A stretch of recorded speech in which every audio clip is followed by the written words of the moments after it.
देखिए स्वाति जी, हम आपको झूठा दिलासा नहीं देंगे। आपके पति की हालत बहुत खराब है। अब तक उन्हें होश नहीं आया है। जब तक वो होश में नहीं आ जाते हम कुछ भी नहीं कह सकते। आप भगवान पर विश्वास रखिए, सब कुछ ठीक होगा। भगवान पर विश्वास? कैसे रखूं भगवान पर विश्वास? अभी हमारी शादी को 8 दिन भी नहीं हुए और मेरा सुहाग जीवन मृत्यु के बीच झूल रहा है। जब भगवान की ओर विश्वास नहीं है तो शैतान पर तो होगा। मैंने मना किया था गांव में मत जाओ, मगर तुमने मेरी एक ना सुनी। देख लिया नतीजा। अब दूर हटो मेरे बेटे से। उसके पास जाने की जरूरत नहीं है। पर माँ, उनकी हालत तो देखो आप। उनका ख्याल रखने की बजाय मुझ पर गुस्सा हो रहे हो आप। गुस्सा क्यों ना हो, अब तेरी गलती है। देखिए, गलती किसी की भी हो, आप इस तरह यहाँ पर नहीं झगड़ सकते। मरीजों को डिस्टर्ब हो रहा है। वैसे भी रात के वक्त यहाँ पर कोई नहीं रुक सकता है। आप लोग अभी चले जाइए। डॉक्टर के कहने पर सुमेधा जी अपनी बहू स्वाति को लेकर घर आ गई। कुछ दिन पहले जहाँ शादी की चहल पहल थी, आज सब कुछ वीरान है। सुमेधा जी अपने पति को पहले ही खो चुकी थी। आज इकलौता बेटा भी कोमा में है। उसकी आंखों में नींद नहीं थी। वो भागते हुए भगवान के मंदिर में पहुंची और रोने लगी। मुझे पता है किसी को बिना मतलब परेशान नहीं किया जाना चाहिए। किसी की हाय पूरे वंश का समूल नाश कर सकती है, मगर इसमें मेरे बेटे की क्या गलती है? रह रहकर उनकी आंखों के आगे अपने बेटे की शक्ल आ रही थी, जो बेबसी से मशीनों के बीच जिंदगी और मौत से जूझ रहा था। रोते रोते उनकी आंखें लाल हो गई। उन्हें खुद का ही होश नहीं था। तभी उन्हें ऐसा लगा कोई उनके पीछे खड़ा है। कौन है? सामने आओ। कहते हुए वो पलटी, मगर वहाँ कोई नहीं था। दूर उन्हें एक काली परछाई जाती हुई नजर आई। उठकर वो उस परछाई के पीछे पीछे चलने लगी। परछाई स्टोर रूम में जाकर गायब हो गई। कौन था? कौन था यहाँ और अचानक गायब कैसे हो गया? वो उस परछाई को ढूंढ ही रही थी कि उनकी निगाह हवेली की बालकनी पर पड़ी। वहाँ वही काला साया नजर आया, जिसने पलटकर सुमेधा की तरफ देखा और बालकनी से कूद गई। ये देखकर उनके रोंगटे खड़े हो गए। सर पर पसीने की बूंदें झलक गई। वो अपने कमरे में चली गई। दूसरी तरफ स्वाति एक अंधेरे मैदान में तेज दौड़ लगा रही थी। उसकी सांसें फूलने लगी थी। वो मुड़ मुड़ कर पीछे देख रही थी, मगर तभी एक साया नजर आता तो कभी कुछ नहीं। उसका भागना मुश्किल होने लगा। उसकी सांसें उखड़ गई और वह जमीन पर गिर गई। जैसे ही उसने उठने की कोशिश की, उसके सामने वही आदम कद से भी लंबा, बड़े बड़े नाखून, अजीब सा डरावना चेहरा लिए एक साया खड़ा था। उसे देख स्वाति के मुंह से आवाज भी नहीं निकल रही थी, मगर फिर भी पूरी हिम्मत जताकर वो जोर से चिल्लाई, कोई है? प्लीज बचाओ, हेल्प मी, बचाओ मुझे। उसकी चीखें सुन सुमेधा जी उसके कमरे में पहुंची तो उन्होंने देखा स्वाति नींद में चिल्ला रही थी। उसने उसे नींद से जगाया। माँ, हमने बहुत डरावना सपना देखा। कोई काली परछाई, वो काली परछाई हमें खाने वाली थी। वो काली परछाई आपको भी नजर आई? कहते हुए सुमेधा का चेहरा पीला पड़ गया। क्या हुआ? आप चिंतित दिख रहे हो। क्या आप जानते हैं कि वो कौन है? वो परछाई उसके रंग की तरह ही हमारा काला अतीत है। कहते हुए सुमेधा अतीत में खो गई, 25 वर्ष पहले। कोई है यहाँ। हमें डॉक्टर के पास जाना होगा। लेबर पेन शुरू हो गए हैं। Labour pain? मालकिन, मगर अभी तो हवेली में कोई नहीं है। मालिक आ जाए फिर चलते हैं। तुम्हारा दिमाग खराब है। जब तक वो आएंगे दर्द से हमारी जान निकल जाएगी। कहीं ऐसा ना हो कि यहीं पर डिलीवरी हो जाए। बहादुर से कहकर जल्दी से गाड़ी निकलवाइए। एक और बाहर का खराब मौसम तो दूसरी तरफ सुमेधा के दर्द। दोनों नौकर उसे हॉस्पिटल ले जाने में भी डर रहे थे। क्या सोच रहे हो? गाड़ी चालू करो। कहते हुए सुमेधा ने ड्राइवर को चलने के लिए कहा। बेमन से ड्राइवर सुमेधा को लेकर अस्पताल के लिए निकल गया। तेज बारिश हो रही थी, बिजली चमक रही थी। सड़क पर घुप अंधेरा चढ़ा हुआ था। कार की रोशनी में ड्राइवर को समझ में नहीं आया और उसने एक महिला को टक्कर मार दी। बहादुर, क्या देख रहे हो यहाँ? जाओ, जाकर उसे मदद की कोई जरूरत है क्या? मेम साहब, वैसे भी हमको शहर पहुंचने में देर हो जाएगा और ये भीलों का इलाका है। किसी ने हमको उनका महिला को छूते हुए देख लिया तो हमको जिंदा जला देगा।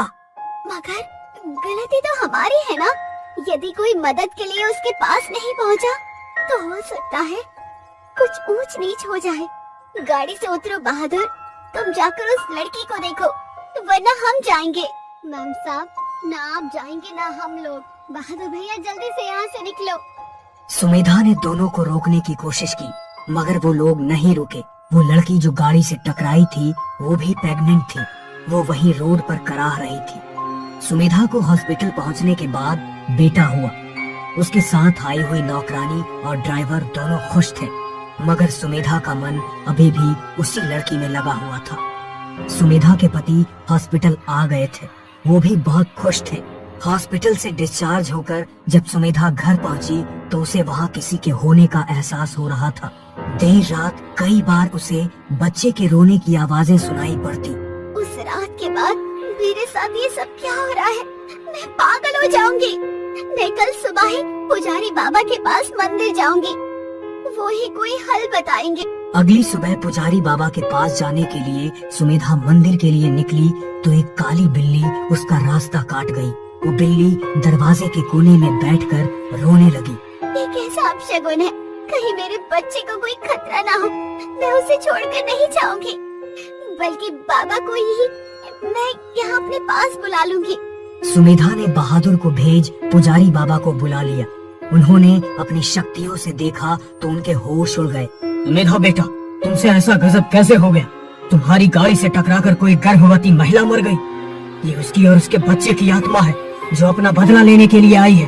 वो तुम्हारा बच्चा अपने साथ लेकर जाएगी। नहीं बाबा, ऐसा नहीं हो सकता।